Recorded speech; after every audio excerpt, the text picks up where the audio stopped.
통해서 은혜 받고 또 기도하면서 주님과 동행케 하신 것 감사를 드립니다. 이 모든 시간들을 통해서 주님 영광 받아 주시고 하나님께서 한없는 은총으로 넘치게 하여 주시옵소서. 날마다 부활의 영광을 찬양하며 또 기도하며 주님의 부활에 동참하며 날마다 승리하며 살아갈 수 있는 주의 백성들 되게 하여 주옵소서. 오늘도 귀한 물질과 또 감사의 마음을 담아 하나님께 헌물을 드리오니 이 물질을 흠양하여 주시고 하늘나라 창고에 가득 채워져 하나님의 나라에 귀하게 쓰임받는 물질이 되게 하여 주옵소서. 하나님, 최선을 다해서 드린 이 물질 정성과 그 사랑을 주님이 받아주시고 더 많은 것으로 채워주시는 축복을 경험하게 하여 주옵소서. 하나님, 이 물질이 쓰여지는 곳곳에 하나님의 부활의 소식이 증거되게 도와주시고 하나님의 사랑이 증거되게 하시고 생명이 살아나는 역사가 있게 하여 주시옵소서. 모든 영광을 주 앞에 돌려오며 예수 그리스도 이름으로 기도드립니다. 아멘. 우리 성경 말씀 함께 보겠습니다. 성경 말씀은 요한복음 11장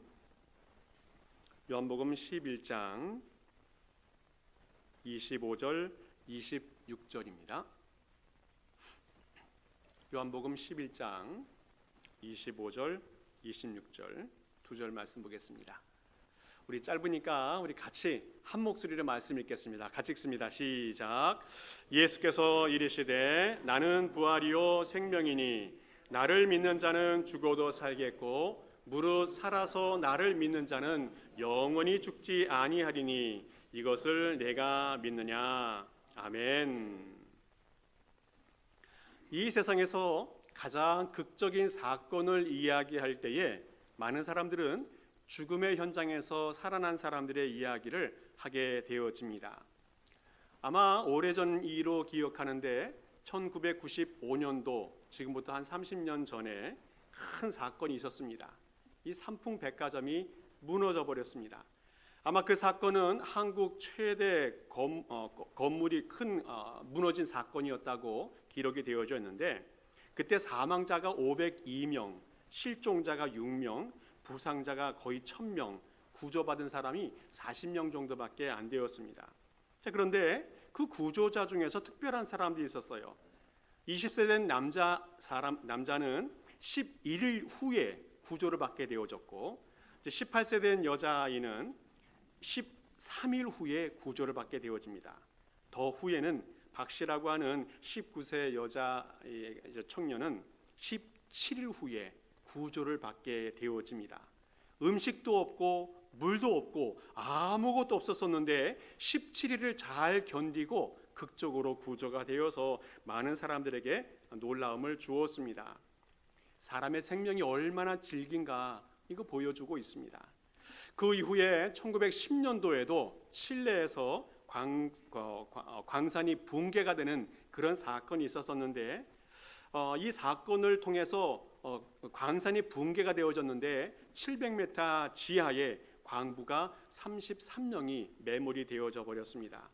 빨리 구조를 해야 되는데 여러 가지 사정이 있어가지고 69일 후에 구조 작업이 시작이 되어졌는데 다행히 광부 33명을 다 구해내었습니다.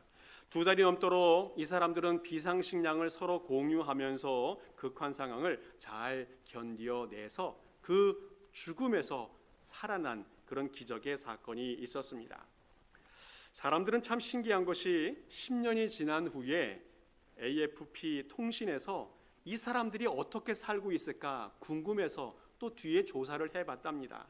그랬더니 대부분의 생존자들이 그 어려웠던 순간을 지난 후에 트라우마가 생기고 또 그 이후에 많은 질병이 생기고 어려움을 겪으면서 살아가는 그런 소식들을 또한 전하게 되어집니다. 오늘 이런 사건들을 통해서 생명이 얼마나 소중한가 또 생명이 얼마나 신비한가에 대해서 알게 되어집니다. 참으로 극한 상황 속에서도 생명은 참 강하구나 하는 생각도 들어집니다. 그러면서 또 하나 우리가 생각할 수 있는 것은 영원한 것은 없다는 겁니다. 생명은 참 영원한 것처럼 보여지지만 영원한 생명은 없다는 것을 우리에게 보여주고 있어요. 사람들은 영원한 것, 오래 사는 것, 이것에 관심이 많아가지고 운동도 열심히 하고 또 건강식도 하고 여러 가지 비법도 많이 찾아가고 있는데, 제가 얼마 전에 아주 한국 배우 중에서 재미있는 논리를 이야기하는 사람이 있어서 그 소개를 잠깐 합니다. 자기가 건강을 유지하기 위해서 운동을 전혀 하지 않는다고 이야기해요. 그러면서 이상한 논리를 이야기하는데, 러닝머신을 발명한 사람은 53세에 죽었답니다. 또 운동장을 발명한 사람은 57세에 세상을 떠났고, 세계 바디빌딩 챔피언인 사람은 41세에 죽었대요. 또 세계 축구 선수의 우상이 될 만한 마라도나도 60세에 세상을 떠나게 되어졌는데, 반면에 정크푸드라고 KFC를 발명한 사람은 94세까지 살았답니다.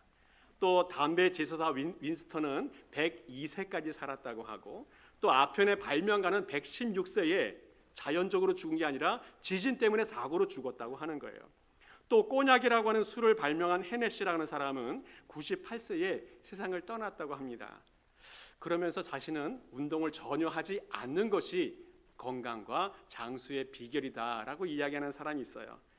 이상한 논리긴 한데 들어보면 또 이상하게 마음이 설득력이 있는 것 같기도 해요. 저는 옳다 그르다를 이야기하는 것이 아니라 이것이 우리의 현실이라는 겁니다. 우리의 삶과 죽음을 아무리 조절하려고 해도 또 결정하려고 해도 인간의 능력으로는 불가능하다는 겁니다. 어떤 사람도 빨리 죽고 싶은 사람이 어디 있고 또 늙고 싶은 사람이 어디 있습니까? 그러나 이것은 우리의 힘과 능력으로 조절할 수 없는 것이라는 것을 오늘 보여주고 있어요. 영국의 극작가 버나드 쇼라고 하는 사람이 묘비에다 이런 말을 썼다고 하지 않습니까? 우물쭈물 하다가 내 이럴 줄 알았지. 우물쭈물 하다가 내 이럴 줄 알았지.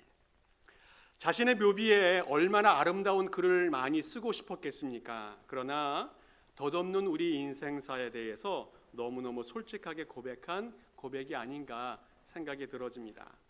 한번 태어나서 살아가는 그 인생, 정말 잘 살아야 되고 멋지게 살아가야 될 텐데, 대부분의 사람들은 길도 찾지 못하고 진리도 깨닫지 못하고 생명을 찾지 못하다가 결국 마지막에 후회하면서 죽는 것이 우리 인생사가 아닌가 생각해 봅니다.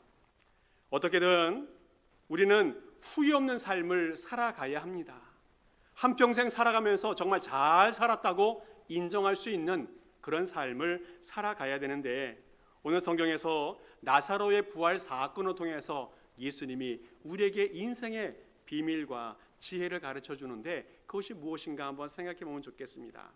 먼저 주님께서 이 부활을 통해서 삶의 확신을 준다는 겁니다. 삶의 확신을 주고 있다. 오늘 성경 보면 나사로가 죽는 아주 절망과 슬픔의 사건이 나옵니다. 예수님이 예루살렘에서 사역하고 있을 때 소식을 듣게 되어집니다. 사랑하는 사람 나사로가 병들게 되어졌고 죽게 되어졌다. 사랑하는 친구가 죽었으니까 빨리 달려가고 또 그를 치료해 줘야 되는데 어쩐 일인지 예수님은 이틀을 더 거기서 머물러 계십니다. 거리가 먼 것도 아닙니다. 또 그 사람들이 만나는 것이 부담스러운 것도 아니었습니다. 오늘 성경에서는 예수님께서 하나님의 영광을 위하여 이틀을 더 머무셨다는 말씀을 하고 있어요. 하나님의 영광을 위하여는 다음 주에 이야기하겠습니다. 오늘 예수님께서는 이틀을 더 머무시고 4일이 지난 후에 그 가정을 방문했더니 나사로는 아파서 죽어버렸고 장례가 진행되는 상황이었습니다. 나사로의 장례에 참여한 이 예수님에게 그 가족들과 주변의 사람들이 그 슬픈 마음과 절망의 마음을 토로하는 것을 보게 되어져요. 21절 말씀 보니까 그 누이가 마르다가 이렇게 이야기해요. 주께서 여기 계셨더라면 내 오라비가 죽지 아니하였겠나이다. 그 다른 누이 마리아도 똑같은 이야기를 해요. 주께서 여기 계셨더라면 내 오라비가 죽지 아니하였겠나이다. 또 그 중에 어떤 사람들도 이야기해요. 맹인의 눈을 뜨게 한 이 사람이 그 사람은 죽지 않게 할 수 없었더냐. 예수님이 계셨다면 그 사람이 죽지 않았을 거라는 그런 이야기를 하고 있어요. 오늘 이 이야기를 들어보면 예수님에게 대한 원망도 아쉬움도 포함되어져 있는 것을 봅니다. 예수님은 자주 이 가정을 방문하면서 쉬기도 하셨고 식사도 하셨고 어쩔 때는 주무시기도 했던 그런 가정인데, 어찌 보면 배신감까지 느끼는 그런 토로를 오늘 해주고 있다는 겁니다. 죽음만큼 슬프고 절망적인 것이 없기 때문에 이런 말을 했다는 것은 충분히 공감할 상황이라고 여겨집니다. 그때 우리 주님께서 말씀하십니다.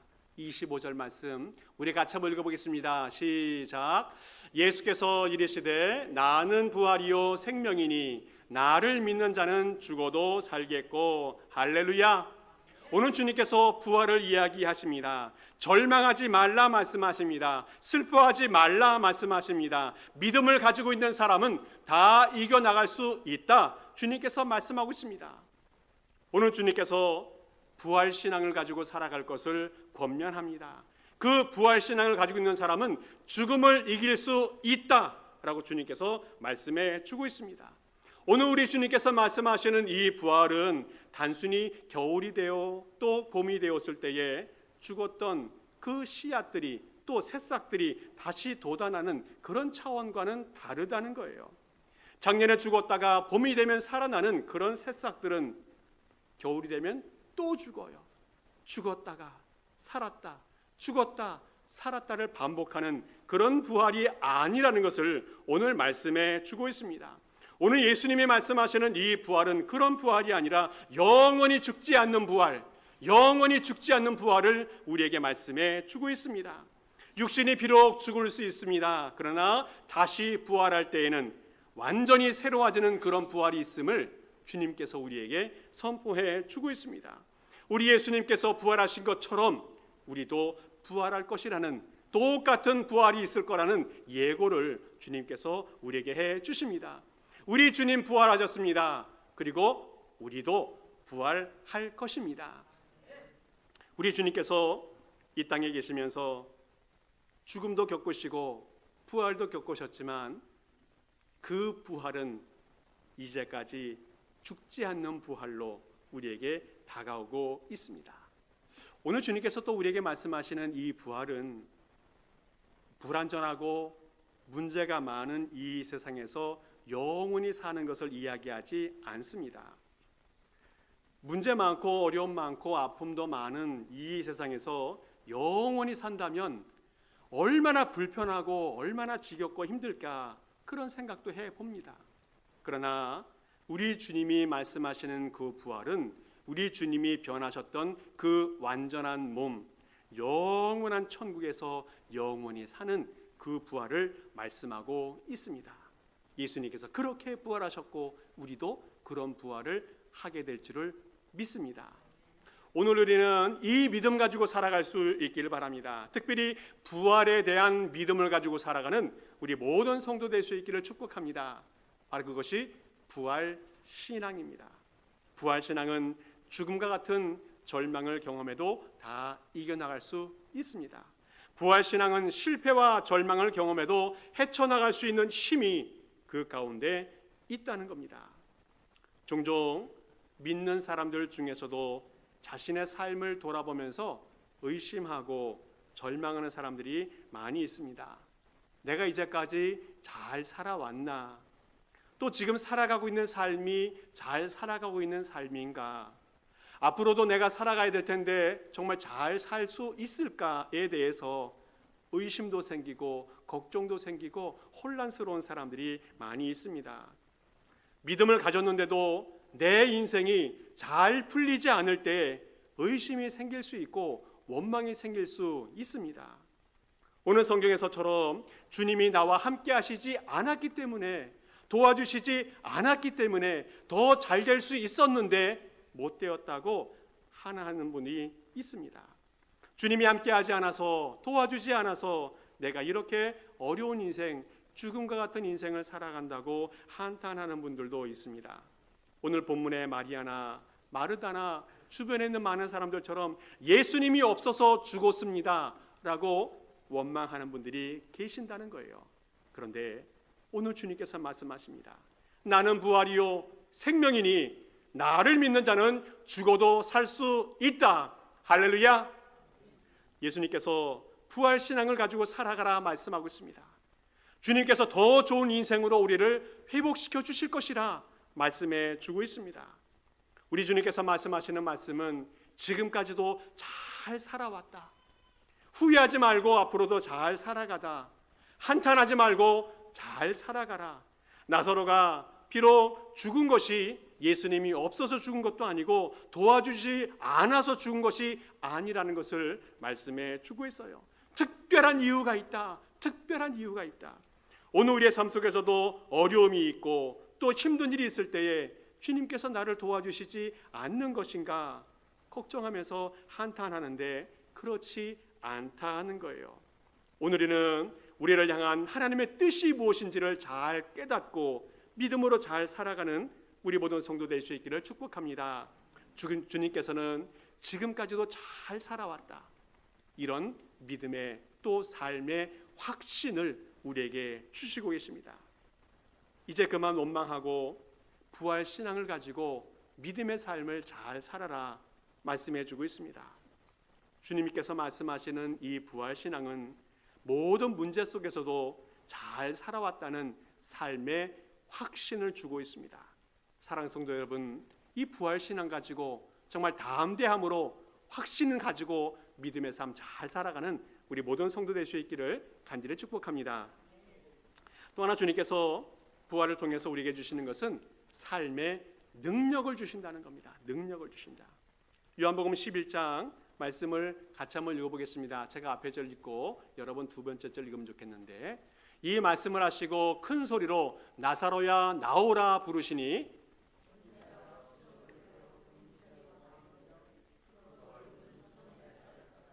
예수께서 이르시되 풀어놓아 다니게라 하시니라. 아멘. 예수님께서 말씀하시는 위로와 은혜는 입으로만 마음으로만 격려하시는 것이 아니라는 거예요. 오늘 나사로를 살려 주신다는 겁니다. 죽은 지 나흘이 되었습니다. 썩었습니다. 부패가 되었습니다. 냄새가 납니다. 다시 살아날 것이라고 아무도 믿지 않았습니다. 그러나 주님께서 살려주실 때는 살아날 수 있다는 겁니다. 오늘 주님께서는 살아있는 신앙을 우리에게 보여주십니다. 우리 주님은 실제로 역사하시는 분이라는 겁니다. 치유를 말씀하셨을 때에는 반드시 실제로 치료해 주십니다. 기적을 말씀하실 때에는 실제로 기적이 일어나게 하시는 분입니다. 부활을 말씀하셨을 때에는 실제로 다시 살아나게 하시는 분이 우리 주님이신지를 믿습니다. 지금까지 우리 교회 역사를 바라보게 되면 수많은 위인들이 얼마나 많은 업적을 남겼습니까? 순교자들이 목숨을 걸고 믿음을 쌓을 수 있었었는데 그 이유는 오늘 말씀하신 부활신앙, 이것을 가졌기 때문에 가능했다는 겁니다. 부활신앙은 삶의 능력을 주는 줄을 믿습니다. 이들은 부활의 생명을 가지고 부활의 소망을 가지고 정말 능력 있는 삶을 살아갔습니다. 하나님 말씀을 굳게 붙들고 신앙을 지키며 어쩔 때는 죽음의 현장에, 어쩔 때는 감옥에, 어쩔 때는 핍박의 자리에 나아갔지만 겁을 내지 않고 담대하게 살아갔습니다. 부활 신앙을 가진 사람은 신앙의 삶의 능력이 있는 줄을 믿습니다. 명지대학교에 김정은 교수라고 하는 분이 이상한 제목의 책을 썼어요. 나는 아내와의 결혼을 후회한다. 참 이 결혼을 실패한 것인가 하는 생각 드는데 그렇게 제목을 붙일 만한 이유가 그 뒤에 쭉 설명해 주어요. 그 내용 중에 이런 말을 합니다. 사람은 죽을 때 껄 하며 죽는다고 이야기합니다. 이것은 호탕하게 웃는 것이 아니라 자기의 인생 속에서 치명적인 실수 세 가지를 후회하면서 무엇 했으면 좋았을 걸, 무엇 했으면 좋았을 걸 하면서 죽는다는 이야기예요. 세 가지인데 첫 번째는 보다 베풀고 살 걸, 보다 더 많이 베풀고 살 걸 하면서 죽는다는 겁니다. 죽을 때 남겨놓았던 많은 재산들을 바라보면서 너무너무 아까운데 이렇게 많은 것을 남겨놓고 가는 그 인생이 후회되면서 그 인생을 후회하는 그런 이야기를 하고 있어요. 두 번째 거는 뭐냐면 보다 용서하지 못하고 산 것에 대해서 후회하는 겁니다. 보다 용서하며 살 걸, 보다 용서하며 살 걸. 죽을 때 여러 사람의 얼굴이 생각나게 되어지는데 사랑하는 사람도 생각나고 미워하는 사람도 생각이 나는데 그 미워하는 사람을 생각하면서 이렇게 끝날 거를 왜 그토록 미워했는가 후회하면서 죽는다는 겁니다. 마지막 거는 뭐냐면 보다 재미있게 살 걸 하면서 죽는다는 겁니다. 어차피 이렇게 살다가 죽을 걸 더 재미있게 살지 못하고 인생의 삶에 매달려서 먹고 사는 것에 급급해서 살았던 것을 후회하는 그런 인생을 이야기하고 있어요. 여러분 어떻습니까? 이제까지 살아왔던 삶을 쭉 돌아보면 혹시 후회하거나 허무하다고 이야기하고 있지는 않습니까? 이제까지 열심히 교회 다녔고 열심히 교회에서 봉사하고 열심히 전도도 했고 열심히 신앙생활 하려고 노력했는데 돌아보니까 많은 열매가 없는 것에 대해서 혹시 후회하거나 모든 것을 놓아버리고 싶은 마음은 없는지 돌아보길 바랍니다. 또 가정은 어떻습니까? 가정을 위해서 열심히 수고하고 사랑하고 헌신하고 배려하고 노력하고 수고했는데 손에 잡히는 것이 없다고 해서 그냥 다 포기해버리고 또 절망해버리지는 않는지 모르겠습니다. 직장과 사업장은 어떻습니까? 열심히 일하지 않았습니까? 아침 새벽부터 밤늦게까지 정말 몸이 다 망가지도록 열심히 일했는데 지나 보니까 내 손에 잡히는 것이 많지 않아서 혹시 포기하고 절망하고 싶은 마음은 없는가라는 겁니다. 오늘 주님께서 우리 이런 현실을 바라보는 우리들에게 부활 신앙을 이야기해 주고 있습니다. 아직 끝나지 않았다. 다시 시작할 수 있다. 주님께서 말씀해 주고 있습니다. 26절 말씀에 주님께서 이렇게 이야기하고 있어요. 무릇 살아서 나를 믿는 자는 영원히 죽지 아니하리니 무릇 살아서 나를 믿는 자는 영원히 죽지 않는다 말씀해 주고 있습니다.